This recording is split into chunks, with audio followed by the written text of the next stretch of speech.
Hello అందరికీ, welcome to Madhu graceful bytes. ఈరోజు మన ఛానల్లో మీకోసం సింపుల్గా ఎటువంటి మసాలా లేకుండా క్రిస్పీ చికెన్ ఫ్రై ఈజీగా ఎలా ప్రిపేర్ చేయాలో ఈరోజు నేను మన వీడియోలో చూపిస్తున్నాను. ఈ చికెన్ ఫ్రై వచ్చేసి ఎవరైనా కూడా ఈజీగా ప్రిపేర్ చేసుకోవచ్చు. దీంట్లో మనం ఎటువంటి ఎక్కువగా మసాలా వేయకుండా ఇలాంటి క్రిస్పీగా ప్రిపేర్ చేస్తున్నాను. ఇది రోటీస్లోకి అలాగే సైడ్ డిషెస్లోకి కూడా చాలా బాగుంటుంది. ఒక్కసారి మీరు ప్రిపేర్ చేశారంటే మళ్ళీ మళ్ళీ చేసుకుంటారు, అంత టేస్టీగా ఉంటుంది. మరి ఇంత టేస్టీ అయిన క్రిస్పీ చికెన్ ఫ్రై ఈజీగా ఎలా ప్రిపేర్ చేయాలో, దీనికి ఏమేమి కావాలో ఇప్పుడు మనము వీడియోలో చూసేద్దాం.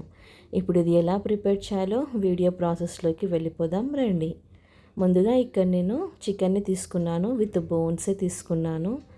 దీంట్లోకి మనము నీట్గా వాష్ చేసుకున్న తర్వాత రుచికి సరిపడా ఉప్పు వేసుకోవాలి, కొద్దిగా ధనియాల పొడి, అలాగే చిటికెడు పసుపుని కూడా యాడ్ చేసుకోవాలి. తర్వాత మనకి కొంచెం కారం వేసుకోవాలి, అలాగే 1 టేబుల్ స్పూన్ వరకు పెరుగుని, 1/2 టీ స్పూన్ వరకు జీలకర్ర పొడిని వేసుకొని ఇలా మనము మిక్స్ చేసుకోవాలి. ఇలా మనకి పెరుగు కారం అంతా కూడా చికెన్ ముక్కలకి చక్కగా పట్టేసుకోవాలి. తర్వాత దీంట్లోకి కొద్దిగా చికెన్ మసాలాని కూడా యాడ్ చేసుకోవాలి. ఇవన్నీ కూడా మీరు తీసుకుంటున్న చికెన్ క్వాంటిటీని బట్టి యాడ్ చేసుకోవాలి. ఇది మనం పక్కకు పెట్టేసుకొని ఇప్పుడు ప్యాన్ పెట్టుకొని దాంట్లోకి మనము ఆయిల్ని వేసుకోవాలి. ఆయిల్ వచ్చేసి 2 టేబుల్ స్పూన్స్ వరకు వేసుకున్నాను. ఇప్పుడు దీంట్లోకి మన ముందుగా కలిపి పెట్టుకున్న చికెన్ని వేసేసుకోవాలి.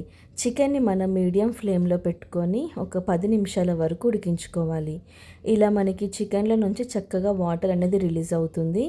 ఇలా మనకి వాటర్ అంతా పోయేలాగా ఇలా మనము చికెన్ని ఉడికించుకోవాలి. చికెన్ అనేది మనకి ఆల్మోస్ట్ 90% వరకు ఉడికిపోయింది. తర్వాత దీంట్లో నుంచి మనము చికెన్ని సపరేట్ చేసుకోవాలి. ఇలా మనకి చికెన్ సపరేట్ చేసేసుకోవాలి, ఎందుకంటే ఇక్కడ మనకి చికెన్ అనేది పర్ఫెక్ట్గా ఉడికిపోయింది. ఇప్పుడు దీంట్లోకి మనము తాలింపుని సపరేట్గా వేసుకుంటున్నాను. ఇలా ఇప్పుడు చికెన్ ఉన్న ప్యాన్లోనే అదే ఆయిల్లో మనం ఇప్పుడు తాలింపు వేసుకుందాము. దీంట్లోకి మనము అదే ఆయిల్లోకి మనం కొద్దిగా పచ్చిమిర్చి వేసుకోవాలి, వెల్లుల్లి వేసుకోవాలి, అలాగే కరివేపాకు వేసుకోవాలి. ఈ చికెన్ ఫ్రైలోకి వెల్లుల్లి అనేది కంపల్సరీగా వేసుకోండి, ఆ టేస్ట్ అనేది చాలా బాగుంటుంది. వెల్లుల్లి ఫ్లేవర్ చికెన్కి బాగా పట్టేసుకుంటుంది. ఇప్పుడు దీంట్లోకి ఇవి వేగిన తర్వాత 1 మీడియం సైజ్ ఉల్లిపాయల్ని ఇలా కట్ చేసుకొని వేసుకోవాలి.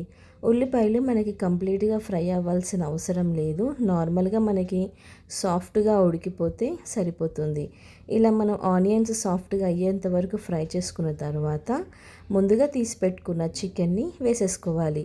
చికెన్ని వేసుకొని ఒక్కసారి మనం హై ఫ్లేమ్లో మిక్స్ చేసుకోవాలి. అప్పుడు మనకి ఆనియన్స్ అలాగే వెల్లుల్లి అంతా కూడా చికెన్కి బాగా పట్టుకుంటుంది. తర్వాత మనం కొద్దిగా ధనియాల పొడి వేసుకోవాలి, ఇంకొద్దిగా కారంని కూడా యాడ్ చేసుకోవాలి. ఇప్పుడు హై ఫ్లేమ్లో మనం ఒక 3 to 5 మినిట్స్ వరకు ఇలా వీటిని బాగా మిక్స్ చేసుకోవాలి. అప్పుడు ఆ స్మోకీ ఫ్లేవర్ అంతా కూడా చికెన్కి పట్టేసుకుంటుంది. ఇలా మనము చక్కగా ఫ్రై చేసేసుకొని చూస్తున్నారు కదా ఎంత డ్రైగా అయిపోయిందో. ఇలా మనకి ఫ్రై అవుతే ఆ క్రిస్పీనెస్ అలాగే ఆ టేస్ట్ అనేది పర్ఫెక్ట్గా ఉంటుంది. ఇప్పుడు దీన్ని మనము సర్వ్ చేసేసుకోవడమే. చాలా ఈజీగా ప్రిపేర్ చేశాను కదా. దీంట్లో ఎక్కువ ఇంగ్రీడియంట్స్ కూడా ఏమీ వేయలేదు, కానీ చూస్తుంటే మాత్రం చాలా టెంప్టింగ్గా ఉంది కదా. ఇది మెయిన్గా మనకి రుమాలి రోటీస్కి కానీ సాంబార్ రైస్లోకి, రసం రైస్లోకి సైడ్ డిష్లా కూడా పర్ఫెక్ట్గా ఉంటుంది. మరి ఇంకెందుకు లేట్, చూసారు కదా చికెన్ ఫ్రై ఎలా ప్రిపేర్ చేశానో. మీరు కూడా మీ ఇంట్లో తప్పకుండా ఈ చికెన్ ఫ్రైని ట్రై చేయండి. మీరు ట్రై చేశాక మీకు ఎలా కుదిరిందో కూడా మధు గ్రేస్ఫుల్ బైట్స్ ఛానల్లో కామెంట్ చేయడం మాత్రం అస్సలు మర్చిపోకండి.